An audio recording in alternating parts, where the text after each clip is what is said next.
자, 이 시간은 프린트 5페이지입니다. 자, 맨 위에 페이지 315페이지 아래서 7번째 줄인데요.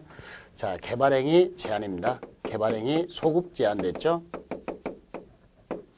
자, 개발행위 소급 제한을 하는데 거기서는 개정된 것은 시장군수가 시장군수 구청장으로 바뀌었다는 거 그것만 아시면 되겠고요.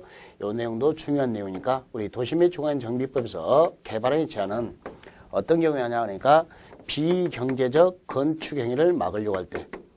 자, 비경제적 건축행위라는 것은 거기에 살지도 않으면서 건물을 건축하는 거죠. 그 다음에 투기수요 유입을 방지하기 위해서 투기수요 유입 방지는 뭘까요? 지분 쪼개기죠. 토지 분할이죠. 자, 이런 것들을 방지하기 위해서 개발행위 허가를 제한합니다. 이때 제한기간은 3년입니다. 근데 연장이 특이하게 됐어요. 1회 한해서 1년, 요거 기억해 주시고요. 3년인데 연장은요, 1회 한해서 1년 돼 있다라는 거 기억하시고. 자, 비경제적 건축행위는 살지도 않을 거면서 집을 지었잖아요. 그래서 건축물의 건축을 제한하는 거고, 투기 수요 유입 방지는 뭐죠? 자, 지분 쪼개기. 그러니까 토지 분할을 제한하는 겁니다. 그 제한 사유가 뭔지 건축물의 건축과 토지 분할이 제한된다. 그러니까 형질 변경은 제한 사유에 있다 없다 이런 걸 기억해 두시면 되는 겁니다. 여기가 개발행위 소급 제한이었고요. 자, 페이지 316페이지 맨 위에 해제 요청 사유 나옵니다. 이게 또 약간 표현 방식이 개정이 되는 건데요. 예전에는 시장군수가 정비예정구역 또는 정비구역이 다음에 해당하는 경우 시도지사, 대도시장에게 해제를 요청해야 한다 이렇게 했었는데요. 그래서 박스가 5가지 나오잖아요. 그게 이제 바뀌어서 시장, 군수, 누구 추가시켰어요? 구청장이. 자, 정비예정구역 또는 정비구역에 다음에 해당하는 경우 자, 특별시장, 광역시장, 특별시장, 광역시장, 도지사에게 자, 해제를 다음에 해당하는 정비구역 해제를 요청해야 하고 이제 추가됩니다. 특별자치시장이나 특별자치도시나 대도시장은 직접 정비구역을 해제해라. 직접 정비구역 해제하는 것도 있고 요청하는 것도 있다. 이렇게 표현이 바뀌었다는 거. 그 박스 안에 1번 보시면 정비예정구역에 대해서 기본계에서 정한 정비구역 지정 예정부터 3년 되는 날까지 자, 거기 시장군수가 표현이 바뀌어요. 특별자치시장, 특별자치사, 대도시장이 정비구역을 지정하지 아니하거나 또는 시장군수, 구청장이 정비구역 지정을 신청하지 아니한 경우에 자, 해제를 해야 한다. 해제 요청해야 한다. 이렇게 된 내용입니다. 자, 그때 여기서 중요한 것은 이제 그 표현 방식이 바뀌었다는 걸 아시고 그러면 해제나 해제 요청이나 해제를 해야 한다. 의무로 되어 있는 거 이게 논점입니다. 해제 요청, 해제해야 한다. 의무로 되어 있는 거 간단하게 정리할게요. 그 박스 그대로 뭐 개정된 사항이 중요한 게 아니고 그 박스 내용이 중요하니까 정비구역 해제 사유입니다. 요청이나 해제가 의무인 거 반드시 해야 되는 거예요. 이렇게 찾으시면 돼요. 추진위원회 보이면 추진위원회라는 단어가 보이면 거기 숫자가 무조건 2년입니다. 두 번째, 자, 추진위원회라는 단어가 안 보이잖아요. 안 보이면 무조건 3년입니다. 간단하게 구별할 수 있어요. 근데 조심해야 될 게 추진위원회 구성 안 했다. 이 위원회를 구성 안 한다 나와요. 안 한다는 것은 안 보인 거예요. 그러면 3년입니다. 그 다음에 도시환경정비사업을 토지 등 소유자가 시행한다. 토지 등 소유자가 시행. 이건 도시환경정비사업밖에 없죠. 그럴 때는 5년 찾으시고요. 네 번째는 토지 등 소유자가 스스로 개발한다. 이것을 자력개발 그래요. 자, 자력개발 방식인데 스스로 개발한다. 스스로 하니까 시간이 많이 걸리죠. 15년 플러스 3분의 2 이상의 동의예요. 그 다음에 다섯 번째, 추진위원회나 조합설 임가가 취소됐을 때 이럴 때는 해제 요청해야 한다, 해제해야 한다 됐어요. 그러니까 추진위에 보이면 2년, 안 보이면 3년. 구성 안 한 것은 안 보인 겁니다. 그러니까 토지 소유자가 시행하면 5년, 자력개발하면 15년 플러스 3분의 2 취소. 자, 이것만 있는 게 아니라 또 직권해제가 있죠. 해제할 수 있다. 재량이 있습니다. 여러분의 과도한 부담이 예상되더라. 도저히 그들 상황을 보니까 목적 달성 못할 것 같더라. 세 번째, 30% 이상이 동의하더라. 이랬어요.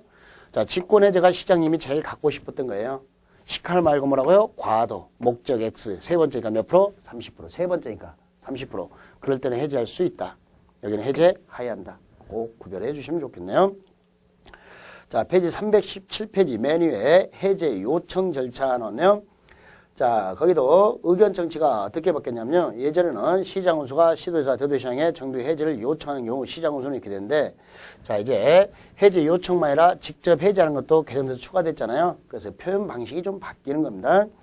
자, 정비구역 등을 해제하거나 정비구역 등 해제를 요청하는 시장, 군수 또는 대도시장은 정비구역 해제에 관한 내용을 자, 며칠 이상 공람해요? 공람 30일 기억하세요. 그것 때문에 보는 겁니다. 30일 이상 공람해라.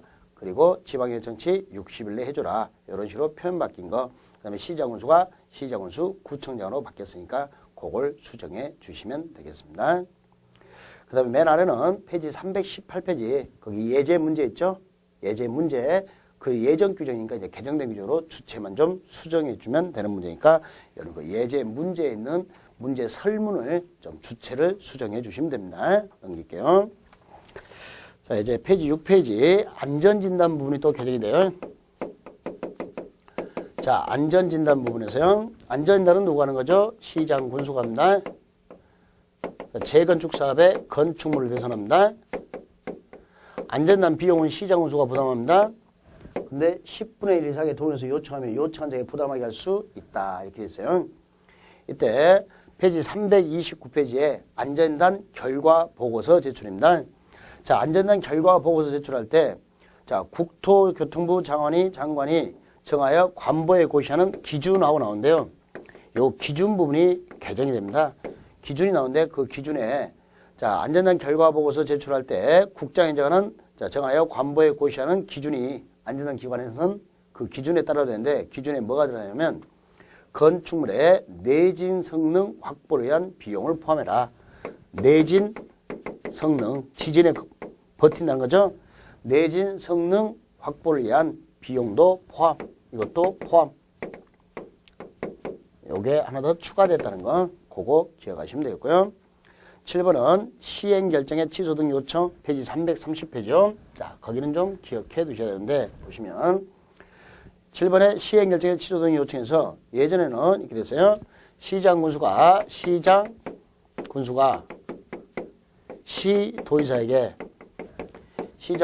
시도지사에게 결정 내용과 자, 안전단 결과 보고서를 제출한다 이렇게 됐는데요. 요 시장군수가 이제 뭘로 바뀌는 거죠? 시장군수 구청장으로 개정되는 거고 결과 보고서 제출이요. 그 다음에 시도지사는 특별시장, 광역시장, 도지사로 이렇게 개정이 됩니다. 자, 그러면서 이번에 적정성 여부에 대한 검토에서 예전에는 안전단 결과 보고서를 제출받은 시도지사는 건데 그게 삭제되고 자, 시도지사는 거기 기억본에 시도지사는 필요한 경우에 한국시설안전공단, 한국건설기술연구원 이들이 안전단 기관입니다. 안전단의 적정성에 대한 검토를 의뢰할 수 있다니까 시도지사는 적정성 검토를 뭐 할 수 있다? 의뢰할 수 있다. 이렇게 됐어요. 의뢰할 수 있다. 근데 니은번은 뭐가 되냐면요. 국토교통부는 시도지사에게 제출받은 자료 돼 있죠. 그거 제출받은 자료가 뭐냐면 안전단 결과 보고서였어요. 그래서 명칭을 제출받은 자료를 안전단 결과 보고서 제출을 요청할 수 있으며 이렇게 바뀌어요.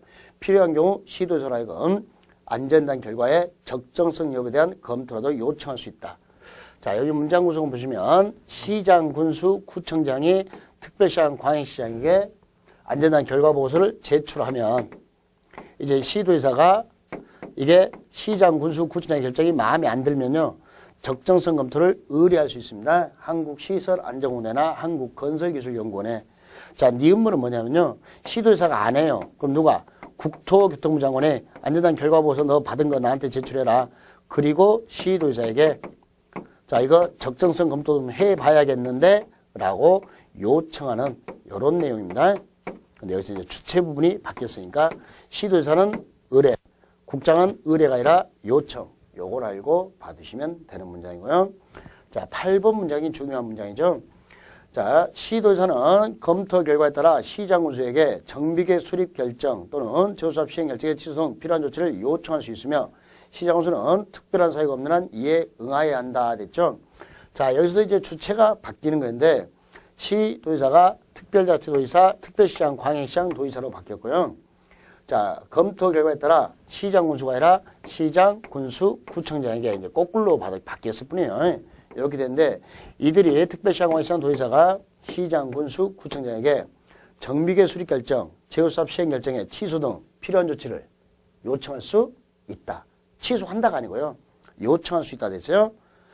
자, 그러면 시장, 군수, 구청은 특별한 사유가 없으면 이에 응하여야 한다. 주체가 이렇게 바뀌었습니다. 네, 신설됐죠. 다만 특별시장, 자, 특별자치도지사는 직접 정비계획 수립 결정 또는 재건사업 시행 결정에 정비계획 수립 결정이나 재건사업 시행 결정에 취소 등 필요한 조치를 자기가 직접 할 수 있네요. 특별시장이나 자, 특별자치도지사는 누구한테 요청하는 게 아니라 자기가 직접 취소 등 필요한 조치를 할 수 있다. 이렇게 되는 거. 그 개정상 추가시키면 되겠고요. 자, 336페이지에 우리 조합 설립 인가 등의 취소 나오거든요. 자, 조합 설립 인가 등의 취소 규정이 한시 규정으로 만들었어요. 그러니까 2014년 1월 31일까지만 이 취소 규정은 유효하다라고 만들었는데요. 자, 신청돼서 지금 검토되는 것이 있다 보니까 취소 규정을 없애버리면 취소를 못 하잖아요. 지금 서류 검토 중인데 절차 진행 중인 거 있잖아요. 그것 때문에 한시적으로 유예시킵니다. 2015년 1월 30일까지 연장시키는 규정이 들어왔어요. 이건 큰 의미가 없겠죠. 왜냐하면 지금 신청받아서 진행되는 것을 사업을 취소하기 위해서 이렇게 기간을 유예시킨 거, 그 이야기니까 1년 더 유예됐다라는 것만 알아두시고요. 페이지 337페이지 비용보조입니다. 이 비용보조도 주체가 바뀌었는데 거기서 이제 변화된 게 뭐냐면요. 여기도 2014년 8월 1일까지 유효하다 그랬는데요. 그걸 이제 2015년 8월 1일까지로 1년 더 연장하는 거. 그러니까 취소에 따른 비용 지원 보조하는 부분도 같이 연장해줘야 같이 마무리되겠죠. 그래서 1년 더 연장하는 기준으로 바꿨다라는 것만 아시면 되겠네요. 자, 그 다음에 페이지 340페이지 박스 안에 세 번째 줄에 특광시군을 특별시, 광시, 특특시군을 좀 수정하시면 되는 거고요. 6번에 총회 의결 정조수입니다. 자, 사업시행계획서 및 변경과 사업계획 수립 변경과 관리청계 수립 변경은 조합원 과반수 동의를 받아야 한다 했어요. 다만 여기 이제 개정이 이루어지는데요. 페이지 넘겼죠? 7페이지. 다만 정비사업비에 사업비가 100분의 10, 그러니까 10% 이상 늘어난 경우는 조합원의 3분의 2 이상의 동의를 받아야 한다 했는데 옛날에는 생산자 물가 상승분을 제외했어요. 사업비 10% 증가되는 비용에서 늘어나는 비용에 생산자 물가 상승분은 제외했는데 이번에 생산자 물가 상승분하고 현금 청산금액 있죠? 그 두 개는 제외한다. 현금 청산금액도 제외한다는 거. 그러니까 뭘 줄였어요?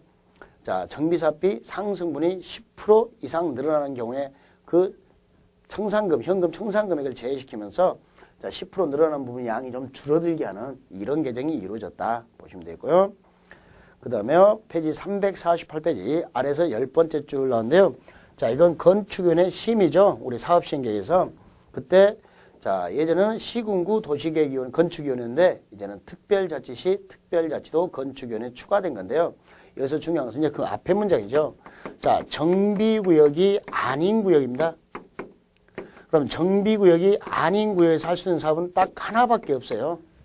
정비구역이 아닌 구역, 바뀌다 라고 단서 주는 순간 여러분들은 재건축 사업 하고 찾으시면 되는 거예요. 그리고 요 정비구역 아닌 구역에서 재건축 사업할 때는 건축위원회 심의를 거쳐줘라. 그때 예전에는 시군구였는데 이제 특별자치시, 특별자치도, 시군구 이렇게 개정됐다. 그걸 아시면 되고요. 자, 페이지 352페이지에 재건축 사업 등 용적률 및 소형주택 건설 나왔죠. 자, 대상이 추가됩니다. 대상이 추가되는데 과밀 억제권 외의 재건축 사업도 이제 완화해주는 혜택 부분을 재건축도 활성화시키려고 추가시켜주는 이야기인데요. 자, 다음 어느 하나에 대한 정비 사업을 시행하는 경우, 자, 그 정비 사업 시행자는 정비계획에 정한 용적률에도 불구하고 만약에 정비계획에서 준주거지역인데 용적률을 300% 정했습니다. 자, 정비계획에서 정한 용적률이 300%인데 그 용적률에도 불구하고 지방도시계획위원회 심의를 거쳐서 지방도시위원회 뭘 거쳐서요? 심의를 거쳐서 국토의 계획 및 이혼한 법률 및 관계 법률에 따른 용적률 상한까지, 그러니까 법적 상한 용적률까지요. 법적 상한 용적률. 그럼 법적 상한 용적률이 뭐냐? 우리 준주거지역의 법적 상한 용적률은 몇 프로죠? 500%죠. 이렇게 지방도시위원회 심의를 거쳐서 법적 상한 용적률까지 건축할 수 있으며, 시행자가 정비로 정하신 용적률을 초과하여 건축하지 않은 경우에는 국토의 계획 및 이러한 법률에 따른 특별시, 광역시, 시군의 조례로 정하는 용적률 제한, 정비계획에 정한 허용세대수, 조례의 용적률, 허용세대수를 적용하지 않고 여기까지 완화해 주겠다라는 규정인데요. 그때 대상 지역이 막산의 1번에 수도권 정비계획에 따른 과하 및 억지로 시행하는 주택 재건축 재개발, 2번에 1호 외 됐죠. 1호 외란 말은 과하 및 억지권역 외의 경우 이런 말입니다. 재개발 사업만 대상인데 이번에 개정돼서 과하 및 억제권역 외의 경우에 재건축 사업도 이제 추가시켰어요. 그 다음에 그 박스의 1번 내용에 도시 재정비 촉진을 위한 특별법 2조 1호에 따른 재정비 촉진지구 제외, 재정비 촉진지구 제외를 그냥 본문에다 넣었을 뿐이에요. 그러니까 주체 변화됐고. 그러면 이제 이렇게 자 정비계에서 조례로 300%하고 준주거지의 용적률을 정했으면 자 지방도시는 심의 거쳐서 이렇게 법적 상한 용적률까지 완화할 수 있더라. 그때 대상 지역이 과하 및 억제권역 안에 있는 재건축 재개발, 과하 및 억제권역 밖에 있는 재건축 재개발. 재건축 재개발은 이제 과하 및 억제권역 안이든 밖이든 다 이렇게 혜택을 보도록 재건축을 추가시키는 개정이 이루어집니다. 그래서 이제 그 아래 문장의 페이지 353페이지 요게 중요합니다. 요게 중요한데 자 거기 개정사항을 잘 보시면 어떤 원리가 보일 거예요. 사업 시행자는 법적 상한 용적률에서 정비계로 정한 용적률을 뺀 용적률, 법적 상한 용적률에서 정비계로 정한 용적률을 뺀 용적률이면 요 차익이 얼마죠? 200%죠. 요 200%의 일정 비율을 주거 정용 면적 얼마 이하짜리? 60제곱미터 이하짜리. 여러분 60 이하를 뭐라 부르냐면요. 소형 주택하고 부르는 겁니다. 무슨 주택이요? 소형 주택하고 부른다는 거. 자, 60제곱미터 이하의 소형주택을 건설해야 된다. 그때 자, 이 왼쪽은 이제 개정 정건이가 보지 마시고요. 개정사항만 보세요. 그래서 수정을 좀 하시면 되는데 제가 약간의 순서를 바꿨을 거예요. 순서를 바꾸면 규칙이 편해지니까요. 자, 1번은 과하 및 억제권역입니다.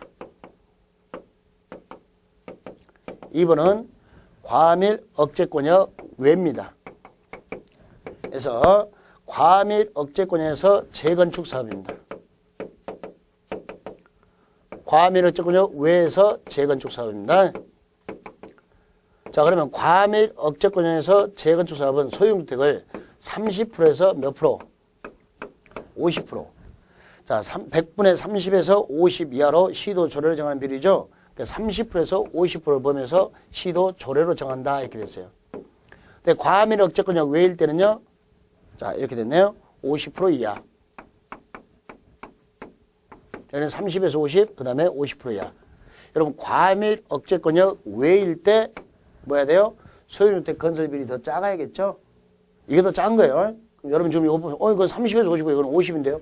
아니요. 여기는 30에서 50 사이에서 정하지만 여기는 50% 이하니까 10%도 만들 수 있고 20%도 만들 수 있는 거예요. 여기가 훨씬 더 적게 만든 거예요, 소형주택을. 여기가 더 많이 만들고. 그러니까 과하 및 억제권에서 더 소형주택을 많이 만들라는 거예요. 외일 때는 50%예요. 그러니까 3, 5, 50 이렇게 되죠. 3, 5, 50. 순서를 조금 바꾸면 편해지는 거예요. 자, 페이지 넘겨보시면 소형주택의 의무 건설 비율이 여기도 이렇게 있어요. 과하 및 억제권역에서 과하 및 억제권역 외에서 이제는 여기는 누굴까요? 재개발 사업입니다. 재개발 사업을 하는데 자, 과하 및 억제권역에서는 몇 프로를 만들어야 했어요? 50에서 75% 이하. 50에서 몇 프로요? 75% 이하. 그 다음에 외에서는요, 75% 이하. 지금 비교하면서 문장을 보시면 금방 보일 거예요. 과하 및 억제권역 아니냐, 바뀌냐에 따라서 재건축일 때는 30에서 50, 그래서 상한 50 그대로 50 이하로 하한을 설정 안 했다는 거. 과하 및 억제권역 안과 밖에서 재개발 사업일 때 재개발 사업 안에서는 50에서 75. 누구는요? 밖에서는요? 75 이하. 하한이 없다는 거. 얘도 10%가 될 수도 있는 거죠. 얘는 이 사이에서만 정해야 되고 이게 훨씬 더 적게 만드는 거예요. 그러니까 두 개를 연결시켜서요. 과밀억제공장의 재건축은 30, 50. 밖에서는요? 50. 과밀억제공역 재개발은요? 50, 75. 밖에서는요? 75. 3, 5, 5, 5, 7, 5, 7, 5. 3, 5, 5, 5, 7, 5, 7, 5. 3, 5, 5, 7, 5, 7, 5. 이렇게 됐다. 숫자를 쭉 연결시키면 됩니다. 이런 것도 하나의 기술이니까 조금만 바꾸어서 정리해 보시면 되겠습니다. 완화된 것을 이렇게 소유주택의 의무 비율을 정해놨다는 거 거기까지 해두시고. 자, 페이지 353페이지에 소형주택 인수자하고 나왔는데요. 거기 시장군수가 시장군수 구청장으로 바뀌었다는 것만 기억하시면 되고요. 자, 페이지 357페이지는 용적률에 관한 특례입니다. 이것도 잘 기억해 두세요. 일단 개정된 것은 특별한 게 아니고요. 거기에 특별자치시장이 추가된 거, 특별자치시의 조례가 추가된 거 말고는 없습니다. 근데 이 내용은 좀 기억해야 될 내용입니다. 이건 용산 사건입니다. 용산. 자, 용적률이라는 특례, 이건 용산 사건이고, 용산 사건은 무슨 일이었냐면 권리금 문제였어요. 재개발 사업을 하는데 상가들이 있었는데 상가들의 권리금, 바닥비, 시설비 이걸 인정 안 해주니까 문제가 됐던 겁니다. 그래서 법에다 이걸 이제 반영을 하는데 어떻게 반영이 됐냐. 자, 사업 시행자가 대통령령으로 정하는 손실보상 기준 이상으로 세입자에게 주거 이전비를 더 주랍니다. 시행자가 뭘 더 줘요? 주거 이전비를. 또는 영업의 폐지, 휴업에 따른 자, 손실보상. 이게 휴폐업 보상이라고 그래요. 휴업, 폐업에 따른 보상. 자, 아니면 자, 손실보상에 더하여 임대주택을 추가 건설합니다. 임대주택. 또는 자, 임대상가를 건설합니다. 추가적으로. 임대상가. 그러니까 자, 용산에서 이제 권리금이 문제가 안 되다 보니까 대통령령으로 손실보상 기준을 정하면서요. 그 이상으로 주거 이전비를 좀 주세요. 휴폐업 보상을 해주세요. 임대주택이나 임대상가를 건설해 주세요. 그러면 100분의 125 이하에 보면서 대통령이 정하는 바에 따라 조례로 용적률을 완화해 주겠다는 거예요. 100분의 얼마요? 125%까지 완화해 주겠다는 거예요. 1.25배까지. 자, 잘 들어봐요. 용산 사건이었고요. 용적률 특례는 자, 권리금 문제였고, 권리금은 법의 보호를 받지 못하잖아요. 그러니까 대통령이 정하는 기준 이상으로 주거 이전비나 휴폐업 보상이나 임대주택 건설하거나 임대상가 건설했으면 뭐라 해요? 1, 2, 오세요. 1, 2 오세요. 1, 2 오세요. 1, 2 오세요. 100분의 125입니다. 숫자가 중요하니까요. 1, 2 오세요. 혼자 1, 2 오세요. 그러면 안 돼요. 1이 그럼 225잖아요. 1, 2 오세요. 네, 이렇게 더한 사람은 1, 2 오세요. 이런 말입니다. 그걸 알아두시면 되겠고요. 자, 페이지 361페이지 하단부네요. 자, 우리 청산금에 관한 내용이 또 개정됐으니까 요건 개정돼서 바뀐 겁니다. 꼭 기억을 해주셔야 돼요. 자, 분양 신청을 하지 아니한 자 등에 대한 조치에서 1번에 현금 청사 나왔죠.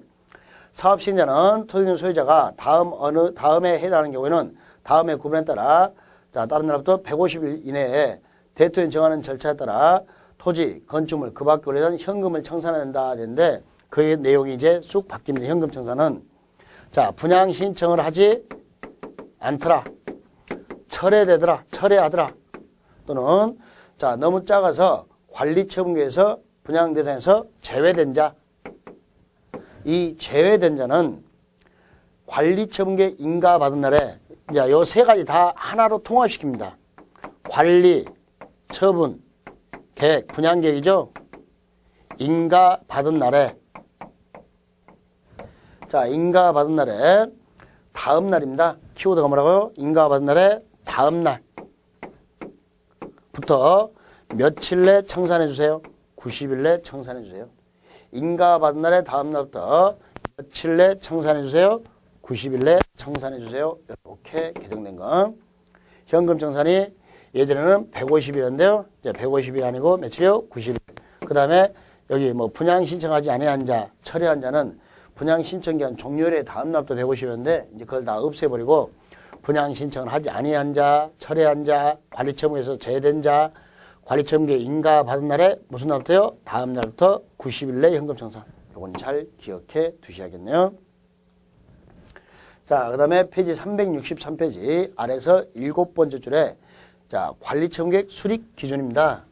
자, 관리처분계획 수립 기준에서 원칙 1세대죠. 한 사람이 아무리 많이 가져도 몇 개 주는 걸 원칙으로 해요? 하나 주는 것을 원칙으로 합니다. 공유도 하나 그랬어요.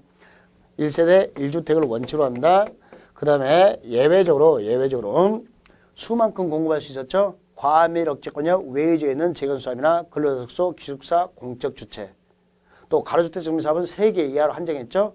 그때 다가구주택은 3개를 초과할 수도 있었고요. 그 다음에 예외 이런 내용이 있어요. 3번에 2주택 공급. 예외적으로 자 하나만 주는데 여러 개 소유 있어도 하나만 주는데 2주택을 공급할 수 있다. 분양 대상자별 종전 토지 건축물에 사업시행 인가고시가 있는 날을 기준한 가격. 사업시행 인가고시가 있는 날을 기준한 가격 범위에서 이 가격을 가지고 2개까지 줄 수 있다. 그리고 2개 주면서 자 하나는 60점 이하로 주겠다. 하나는 네가 분양 신청한 대로 하나는 60 이하짜리로. 그리고 전매 제한기간은 3년이다. 60점 이하짜리. 그래서 예전에는 가격 기준으로만 줬는데 최근에 개정을 해가지고요. 가격 범위 또는 종전주택의 자 주거 전용 면적 범위에서 줄 수 있다. 2주택 공급을 예전에는 가격만 가지고 줬는데 이제는 면적 기준도 고려하겠다. 이렇게 개정된 겁니다. 이건 개정상 알아둬야 되죠. 예외적으로 분양계획에 따라서 관리처분계에 따라서 여러분들 주는 게 가격 범위로 가지고 가격을 가지고 2개를 줬는데 이제는 면적도 고려해서 2개 줄 수 있다. 이렇게 바뀐 거 요걸 알아두시면 되겠습니다. 그러니까 분양 기준에 뭐가 들어왔다? 가격 기준만 있는 거라 면적 기준도 이제는 추가됐다라는 거 알아두시면 되겠습니다. 자, 여기까지가 우리가 도시 및 주거환경 정비법 개정사항을 다뤘고요. 이제 다뤄야 될 것은 9페이지 건축법 개정사항 다룹니다. 자, 건축법은 우리 주체, 특별자치, 도지사, 시장군수, 구청장 이렇게 되어 있는 규정이 있는데 자, 주체 뭐 신고더라. 신고 그러면 경미한 것들, 작은 것들이잖아요. 자, 신고 그러면 전부 다 이렇게 됐어요. 특별자치, 도지사, 시장군수, 구청장. 근데 건축법 전체를 특별자치도지사, 시장군수, 구청장 되는 것은 이제 개정이 되는데 이렇게 개정하세요. 세종시장이 들어갑니다. 특별자치, 시장, 특별자치, 도지사, 그 다음에요 시장, 군수, 구청장. 건축법 전체에 특별자치도지사, 시장, 군수, 구청장 되어 있는 지역은 자 전부 이렇게 특별자치시장을 추가시키십시오. 모두 추가시켜주면 됩니다. 이게 주된 개정 내용인데 그런데 조심해야 될 게 가설 건축물 있잖아요. 이 가설 건축물은 자 특별자치시장을 추가시키지 마세요. 왜 추가를 안 시키냐? 얘도 개정은 됐는데요. 시행일자가 2014년 10월 15일 날 시행됩니다. 우리 시험범위 아니죠? 7월 셋째 주 수요일이니까 10월 15일이면 시험범위 아니잖아요. 그러니까 얘는 개정은 됐습니다만은 아직 시행이 안 됐으니까 거기는 특별자치시를 넣으면 안 된다는 거. 그러면 올해는 가설 건축물은 별로 안 중요하네요. 올해는 내용에서 커트 되겠죠? 왜요? 이게 내용이 개정돼서 이렇게 바뀌었는데 시행이 안 되고 있으니까 개정돼서 바뀌었는데 그 전 규정을 그렇게 다룰 일은 별로 없겠죠. 그래서 올해는 가건물은 가설 건축물이 가건물입니다. 가볍게 터치만 하시면 될 겁니다.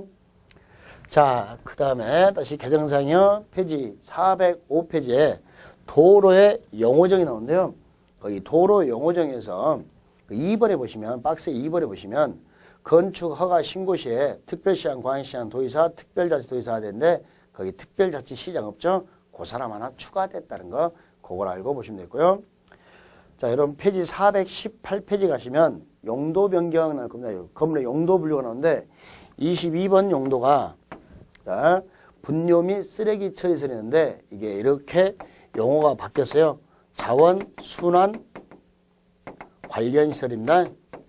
분뇨 및 쓰레기 그러니까 별로 쓰레기 그러니까 기분 안 좋죠? 응답하라 그래요? 쓰레기 그러니까 예, 별로 안 좋잖아요.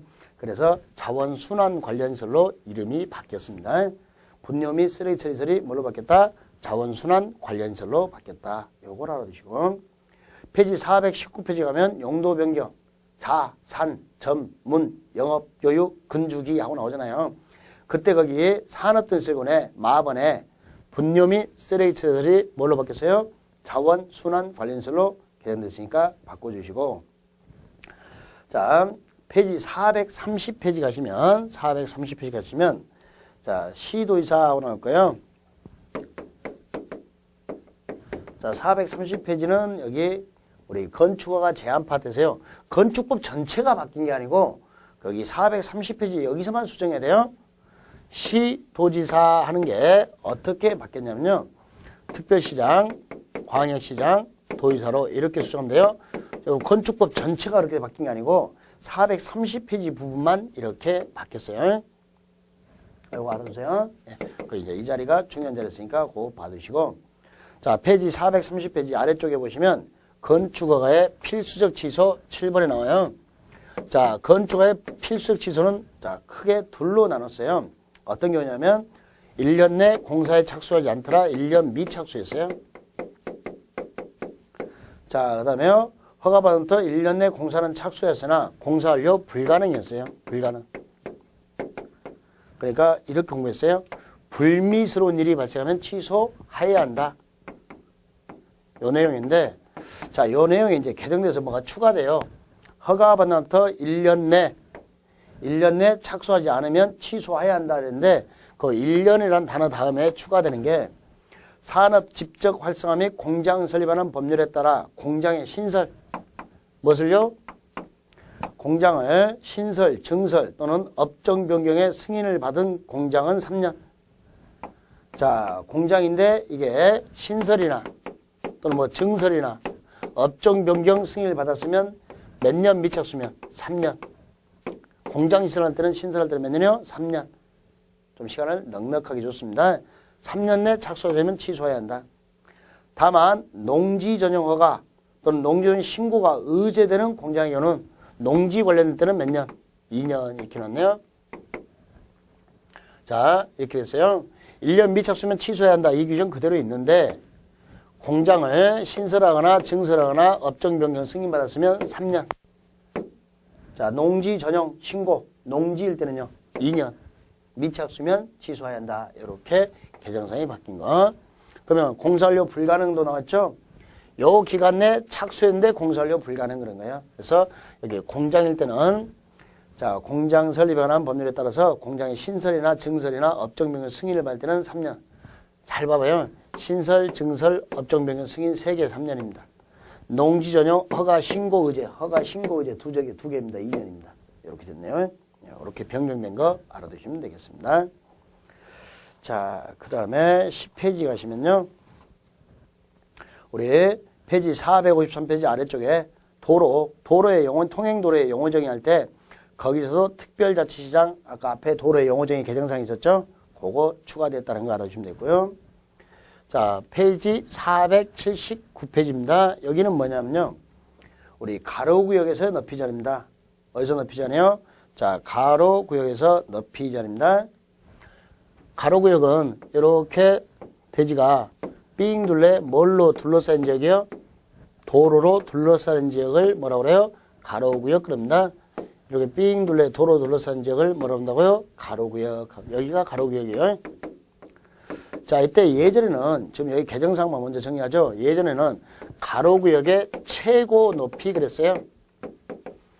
최고 높이 제한 그런데 이번에 개정해서요. 최고점은 뺐어요. 높이 제한 이렇게 한 거예요. 자, 여기 개정된 것은 최고 높이를 뭘로 뺐다? 높이 제한하고 바꿨다라는 거. 그것만 아시면 되겠고요. 근데 거기 이번에 높이를 지정하지 아니한 가로구역. 요 가로구역에는 땅이 있는데 높이를 정하지 않았더라. 그럴 때는 가로구역의 건축물의 각 부분의 높이는 자, 그 부분부터 전면도로 반대쪽 경계선까지 수평거리 몇 배 넘을 수 없다. 1.5배. 자, 이제 이게 계산 문제가 나오니까요. 요걸 한번 봐볼까요? 제 땅이 이렇게 가로구역이 있는데요. 삥 둘레 도로 둘러싸여 있는데, 자, 전면도로가 이렇게 있습니다. 자, 10m짜리 도로가 있습니다. 네, 허가권자가 여기에 높이를 정하지 않았더랍니다. 그럼 이 부분의 높이는 어떻게 하려고 그러니까 내가 건축하려고 하는 부분부터 전면도로 반대쪽 경계선까지 몇 배요? 1.5배를 초과할 수 없다. 만약에 내가 여기다 건축하고 싶었다. 그럼 여기서부터 여기까지 1.5배니까 몇 메타를 넘을 수 없어요? 15m. 만약에 제가 여기서 이렇게 10m 후퇴해서요. 10m 후퇴해서 이 지점에 10m 후퇴한 이 지점에 건축하고 싶다. 그럼 여기서부터 도로 반대쪽까지입니다. 20m에 1.5배입니다. 몇 메타죠? 30m가 되는 거죠. 만약에 이만큼 더 후퇴해서 10m 더 후퇴해서 여기서 건축하고 싶다. 그러면 여기서 여기까지 몇 메타 되죠? 도로 반대쪽까지. 건축하려고 하는 지점부터 도로 반대쪽까지요. 30m에 1.5배죠? 그럼 몇 메타 돼요? 45m가 되는 거죠. 건물이 이렇게 건축되는 거죠. 그래서 이것을 사선 제한 그랬던 거예요. 비스듬한 사자를 써서요. 높이가 동일한 게 아니라 건축하려고 하는 부분마다 건물의 높이가 다른 거예요. 이럴 때 이렇게 계산 문제 1.5배 계산하는 거 알아두시면 되겠습니다. 자, 그 다음에 예외 파트가 그 문장이 분리돼서 들어갔을 뿐이에요. 다음 어느 하나에 대한 경우는 건축면의 높이를 해당 지자체 조례로 따라 정할 수 있더라. 대지가 둘 이상의 도로에 접해 있더라. 2개 이상의 도로에. 대지에 접한 도로의 반대쪽에 공원이나 광장이나 하천 등이 있더라. 이런 경우에는 자, 조례로 달리 정할 수도 있다. 이런 내용 수정됐으니까 봐두시고요. 자, 페이지 487페이지는 특별 건축구역입니다. 자, 특별 건축구역에서 관계법령 규정에 의해서 개별 건축마다 적용하지 않고 특별 건축의 전부 일부를 통합 적용하는 경우가 있어요. 자, 통합 적용하는 경우가 있는데, 자, 이제 여기에 어떤 단어가 하나 바뀌어요. 자, 1번에 문화예술진흥법에 따른 미술 장식이 미술 작품 설치로 이렇게 바뀌네요. 미술 장식이 미술 작품의 설치 특별 건축구역이 개정돼서 준비되어 있는데 시행이 안 됩니다. 그런데 요 단어만 개정돼서 시행이 되고 있으니까 미술 작품에 설치하는 거 기억하시고요. 두 번째는 부설 주차장이죠. 부설 주차장. 그 다음에 세 번째는요. 자, 공원에 설치죠. 이런 것들은 자, 통합해서 설치할 수 있다 됐어요. 그래서 요건 이렇게 함께하세요. 통합 적용입니다. 공원의 공, 주차장의 주, 공주 작품은 통합. 공주 작품은 통합. 이렇게 이제 개정돼서 바뀌어요. 공주 작품은 통합. 공인유사를 공부하는 주부님들의 작품은 통합. 이렇게 됐네요. 공주 작품은 통합. 이렇게 기억해 두시면 되겠네요. 그때 미술 장식이 미술 작품의 설치로 개정됐다는 거 알아두시고요. 페이지 488페이지 가면 모니터링 보고서 제출 의무나는데요. 사용 승인 이후부터 5년 범위에서 국토교통부령이 정하는 기간 돼 있잖아요. 그게 이제 사용 승인부터 10년으로 바뀌고 국토교통부령에서 대통령령으로 바뀌었으니까요. 모니터링 보고서를 허가권자에 제출하더라. 그런 개정됐다. 5년에서 10년으로 국토교통부령이 대통령령으로 이 정도만 수정하시면 되겠습니다.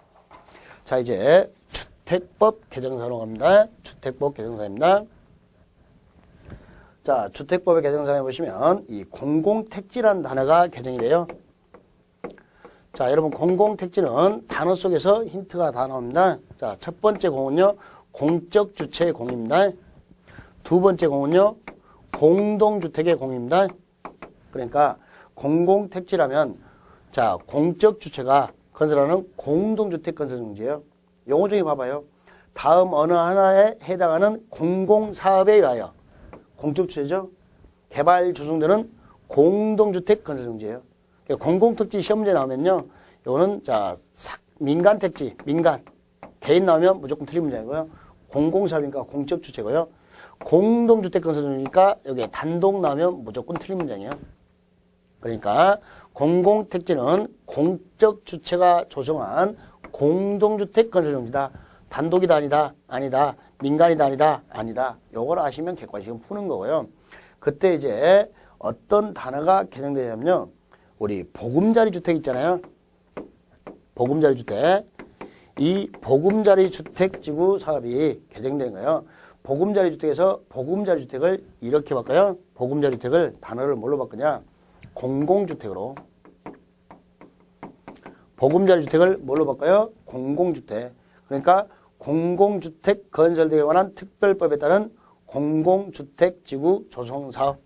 네, 공공주택으로 이렇게 바뀐다는 거. 보금자리주택이라는 단어 이제 안 씁니다. 보금자리주택이 뭘로 바뀌었다? 공공주택. 보금자리가 공공으로 바뀌었습니다. 이것도 같이 전체 수정을 해주시면 되겠습니다. 자, 페이지 522페이지 하단 박스. 요건 아주 중요한 개정사항이죠. 자, 리모델링입니다. 리모델링. 리모델링이 개정되는데, 자, 여러분, 리모델링은 둘로 나눠져요. 증축하는 행위와 대수선하는 행위를 뭐래요? 리모델링 그럽니다. 그래서 리모델링은 이렇게 읽어요. 증대. 이때 대수는 경과연수가 10년이죠. 자, 증축의 리모델링 때는요. 증축의 리모델링 때는 자, 경과연수가 몇 년이냐면 15년이 지나야 증축 리모델링을 할 수 있고요. 이때 전유 부분의 몇 분의 몇 이내요? 10분의 3 이내에서 증축이 가능합니다. 자, 그런데 85제곱미터 미만입니다. 그럴 때는 10분의 4 이내로 되어 있어요. 단어 잘 봐보세요. 85죠. 5보다 작으니까 미만이니까 4잖아요. 10분의 4. 자, 리모델링에서 증축은 전유 부분의 10분의 3 이내까지 가는데 85 미만일 때는 10분의 4까지 증축이 가능하더라. 자, 여기까지는 있었던 규정이고, 자, 이제 뭐가 개정되냐면요. 수직 증축 리모델링이 들어와요. 자, 요 증축에서 이제 어떤 내용이냐. 각 세대 증축 가능한 면적에 합산한 면적 범위에서 자, 기존 세대수 증축을 하는데요. 뭐 증축이요? 세대수 증축을 하는데 예전에는 10분의 1 그랬는데 이번에 100분의 15, 10분의 1에서 뭘로 개정해요? 100분의 15 이내로 세대수를 증가하는 증축행위. 자, 세대수 증가형 증축. 요건 있었는데 이걸 개정해가지고 15%로 5% 더 올려주는 세대수를 15% 더 늘릴 수 있는 요 규정을 만들어주고요. 리모델링을 활성화시키기 위해서. 그 다음에 계속 이야기됐던 내용이 이제 들어온 거죠. 다만 신설대 들어옵니다. 수직으로 증축하는 행위. 이건 뭐죠? 수직 증축형 리모델링입니다. 뭐라고요? 수직 증축형. 세대수 증가형 리모델링은 증축은 있었고 이제 수직 증축형 리모델링입니다. 수직 증축형 리모델링은 자, 다음 요건을 모두 충족해야 됩니다. 최대 몇 개층 이하로 해라. 자, 3개층 이하입니다. 요거 기억하세요. 요게 중요하네요. 최대 몇 개층 이하? 3개층 이하로서 대통령이 정하는 범위에서 증축할 거 3개층 이하입니다. 자, 그 다음에 리모델링 대상 건축물의 구조도 보유 등 대통령이 정하는 요건을 갖출 거. 자, 뭘 보유하라고요? 구조도를 보유하라고 했어요. 대상 건축물에.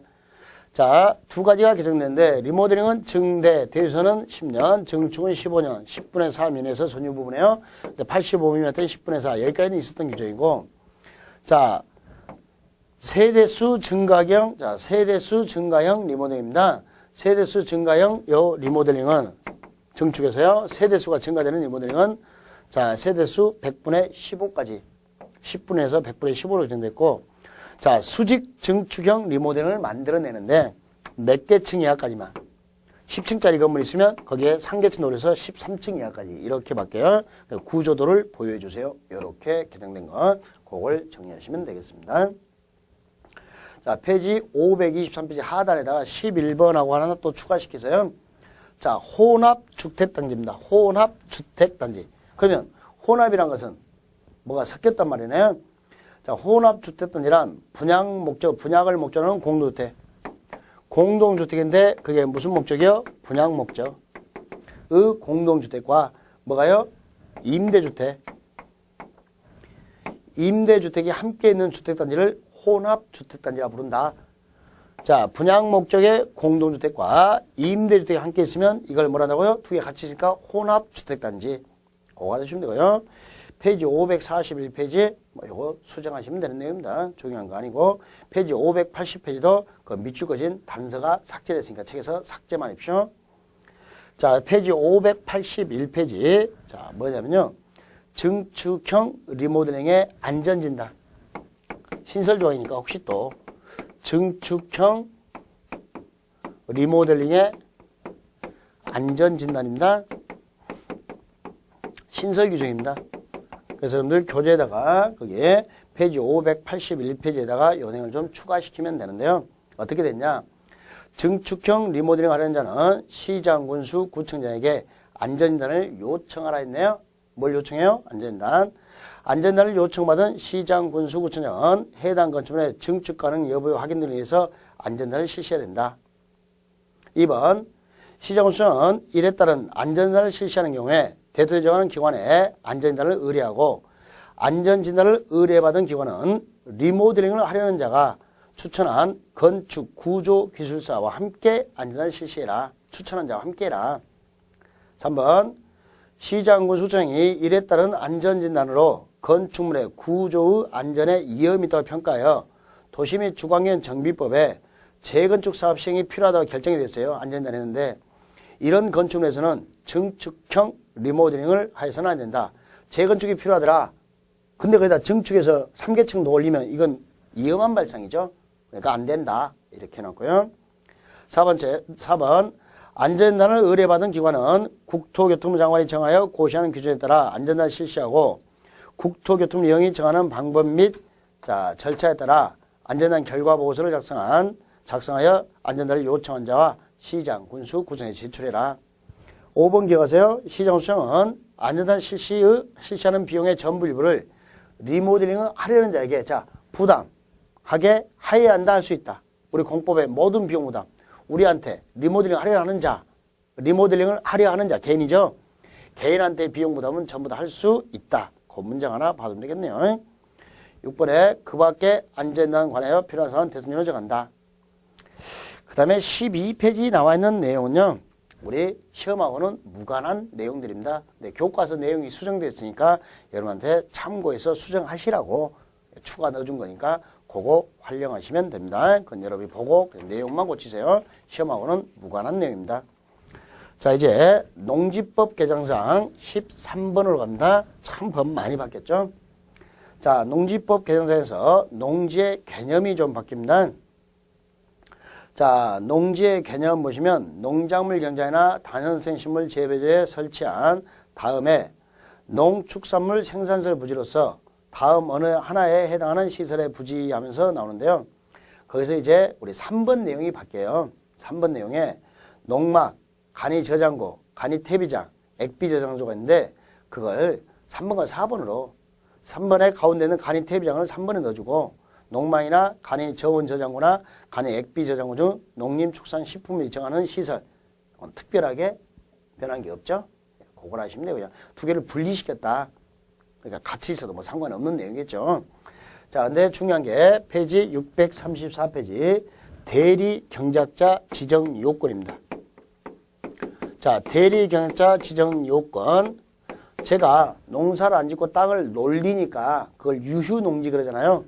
대신해서 경작할자를 지정합니다. 근데 요 대리 경작자 지정 요건이 엄청나게 강화됐어요. 꼭 그 인근 지역에 있는 사람만 됐어요.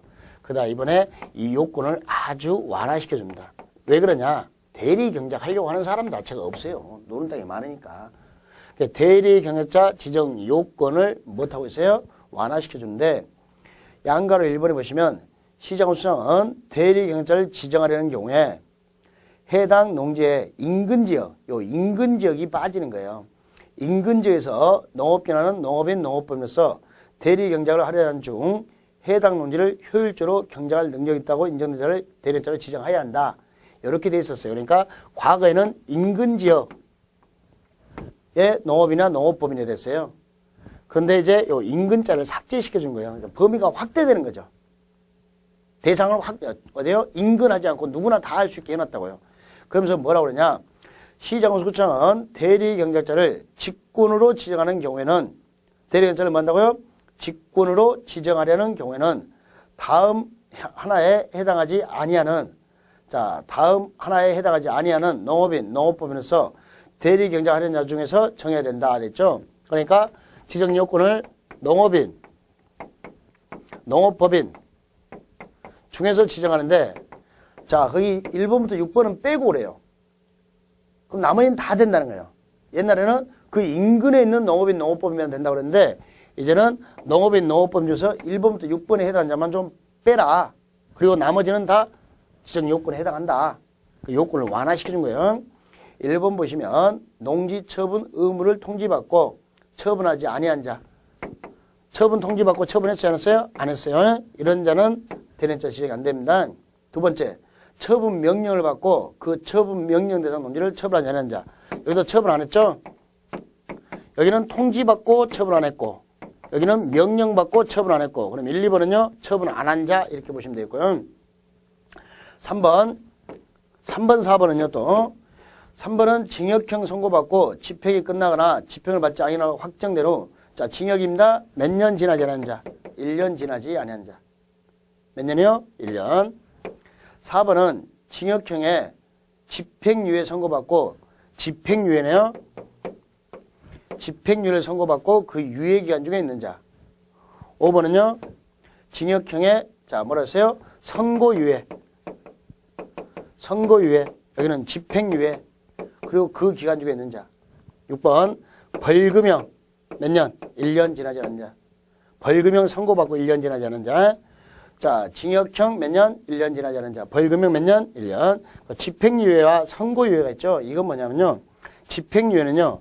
저한테 자, 제가 징역 2년을 선고받았어요. 그러면요. 집행유예는 너 징역 2년인데 밖에서 집행유예 3년이야. 3년간 밖에서 잘 보내면 요 2년 징역을 없애줄게. 형을 2년이라고 뭐 했어요? 선고했죠. 2년을 확정해놓고 유예를 해준 거예요. 근데 선고유예는요. 2년이라면 요 2년을 선고를 안 하는 거예요. 뭐 한다고요? 2년을 선고하지 않는 거예요. 그러니까 너 잘못하면 다시 2년이야. 이렇게 되지 않는 거예요. 뭐 별다른 차는 없는데 집행유예 선고유예는 자 선고유예는 형 자체를 징역 몇 년 하고 선고를 안 하는 거고 집행유예는 너는 몇 년이야. 근데 몇 년간 잘 보내면 봐줄게. 이게 선고유예, 집행유예고 선고유예는 초범들한테 많이 이루어진 겁니다. 초범들한테. 그럼 이렇게 보면 되네요. 유예죠? 유예. 그럼 이렇게요. 처분 안 했다. 그러면 자 뭐요? 대리인자 지정 안 된다. 유예 안 된다. 몇 년 유예? 1년 안 된다. 이렇게요. 처분 안 했다. 유예 안 했다. 1년. 두 개 묶죠. 처분 안 했다. 유예다. 1년 이렇게요. 그러면 대리인자 지정해서 이 사람들은 제외된다는 거. 6명은 그러니까 6명 조건이 만들어졌으니까요. 처분 안 했다. 1년 유예 그럴 때는 대리인자 지정을 못한다. 걔를 빼고 나머지는 다 돼요. 옛날에는 인근에 있는 사람한테 이제는 다 되는데 요 6명만 안 된다. 이렇게 정확하게 밝혀놨다는 거예요. 자, 페이지 635페이지 맨 위에 시장군수장은 대리경찰을 지정하기 곤란한 경우는 인근 지역에 자 여기도 인근이 또 삭제돼요. 자, 농업, 농촌, 식품산업 기본법에 따른 생산자 단체. 자, 그 다음에 초등학교, 중학교, 초중등교육법에 고등교육법에 따른 학교나 그 밖에 해당 농지를 경자화된 자를 대리인자로 지정할 수 있다. 그래서 일단 인근 지역이 빠져서 요건이 완화되고 명칭이 좀 바뀌어요. 법률 명칭이. 농업, 농촌, 식품산업 기본법이 농어촌, 식품산업 기본법으로 이렇게 바뀌었다는 거.